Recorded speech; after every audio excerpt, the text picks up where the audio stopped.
বাংলাদেশকে ২৪ ঘন্টার আলটিমেটাম দিল আইসিসি। আসন্ন টি-20 বিশ্বকাপ খেলতে বাংলাদেশকে ভারতেই যেতে হবে, আর তা না হলে বাংলাদেশকে বাদ দিয়ে নেওয়া হবে স্কটল্যান্ডে। এইমাত্র পাওয়া খবর বিওয়াস, এই মুহূর্তের ব্রেকিং নিউজ, বিশ্বকাপ খেলতে ভারতে না গেলে বাংলাদেশকে বাদ দিব আইসিসি। জরুরি মিটিং শেষে বাংলাদেশকে চূড়ান্ত সিদ্ধান্ত জানানোর জন্য ২৪ ঘন্টার আলটিমেটাম দিয়েছে আইসিসি। এই সময়ের মধ্যে বাংলাদেশ বিশ্বকাপ খেলতে রাজি না হলে বাংলাদেশের জায়গায় বিশ্বকাপ খেলবে স্কটল্যান্ড। আমি প্রথমে আইসিসিকে জানাতে চাই এইটা, আইসিসি যে একটা মেরুদণ্ডহীন একটা সংস্থা, আজকে সেটা আবারও প্রমাণ হলো।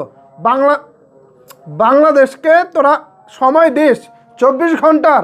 আমি বিসিবিকে বলবো, আপনারা মেরুদণ্ড সোজা রাখুন। একটা কেন ১০০ বিশ্বকাপও যদি আমাদের না খেলতে হয়, আমাদের কোনো আপত্তি নাই। দেশের আত্মসম্মান বিকিয়ে আমরা ভারতে বিশ্বকাপ খেলতে যাব না। প্রয়োজনে আইসিসির বিরুদ্ধে আমরা আন্তর্জাতিক আদালতে যাব, আন্তর্জাতিক আদালতে প্রয়োজনে মামলা করব। তাও আমরা আসন্ন টি-20 বিশ্বকাপ খেলতে ভারতে যাব না। আমরা আইসিসি এবং ভারতের কাছে মাথা নত করব না। যেখানে নিরাপত্তা ইস্যু রয়েছে, যেখানে সুস্পষ্ট আমরা ব্যাখ্যা প্রদান করেছি, যেখানে আমাদের সব কিছু আমাদের পক্ষে, সেখানে আইসিসি আজকে যে সিদ্ধান্ত নিল, সেই আইসিসি আশা করি বিশ্ব ক্রীড়া সংস্থা হিসেবে আজকে একটা বাজে নজির উপস্থাপন করলো। এই আইসিসি কখনোই ক্রিকেটের জন্য ভালো কিছু না।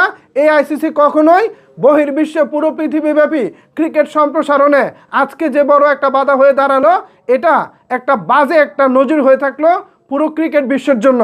আজকে বাংলাদেশের সাথে আইসিসি যা করেছে, তা আমি মেজাজ তেমন গরম হচ্ছে। যদি আমাদের ঢাকায় আইসিসির কোনো সংস্থাটা হতো, এখনই ভাই চলে যেতাম, এদেরকে বাংলাদেশ থেকে এদের অফিস উড়িয়ে দিতাম। জানেন না ভাই, এতগুলো সময় সেই প্রায় আজকে কতদিন ঘটনাটাও হয়ে গেছে, প্রায় তো 2 সপ্তাহ হবে।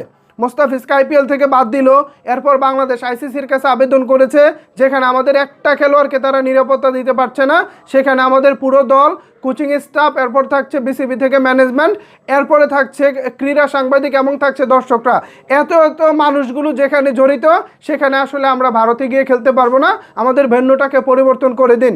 একের পর এক তারা কালক্ষেপণ করেছে প্রায় 2 সপ্তাহ। এখন 2 সপ্তাহ শেষে তারা বলতেছে বাংলাদেশকে হয় ভারতে গিয়ে খেলতে হবে, তা না হলে বাংলাদেশের পরিবর্তে স্কটল্যান্ডকে না হবে বিশ্বকাপে। চিন্তা করেন, আইসিসির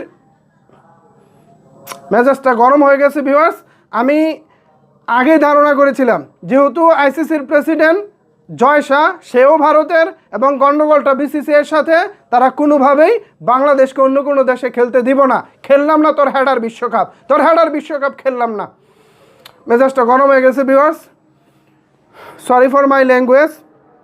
আজকের জন্য আমাকে ক্ষমা করবেন। আমি নিজেকে কন্ট্রোল করতে পারছি না, বিকজ আমি আমার জীবদ্দশায় কখনোই বাংলাদেশকে দেখিনি বিশ্বকাপ না খেলতে। এবারই বোধহয় ভেরি ফার্স্ট টাইম আমি দেখতে চলেছি বাংলাদেশকে বিশ্বকাপ ছাড়া আইসিসি ইভেন্ট আয়োজন করতেছে। আমরা আইসিসির বিরুদ্ধে আন্তর্জাতিক আদালতে যাব। আপনারা রেডি হন ভিউয়ার্স। আর বিসিবিকে বলবো, মেরুদণ্ড সোজা করে দাঁড়ান। একটা বিশ্বকাপ না খেললে আমাদের কিচ্ছু যায় আসে না। ভিউয়ার্স, এই বিষয়ে আপনাদের মতামত কি জানাতে পারেন নিচের কমেন্টস বক্সে। ধন্যবাদ সবাইকে এতক্ষণ আমার সাথে থাকার জন্য।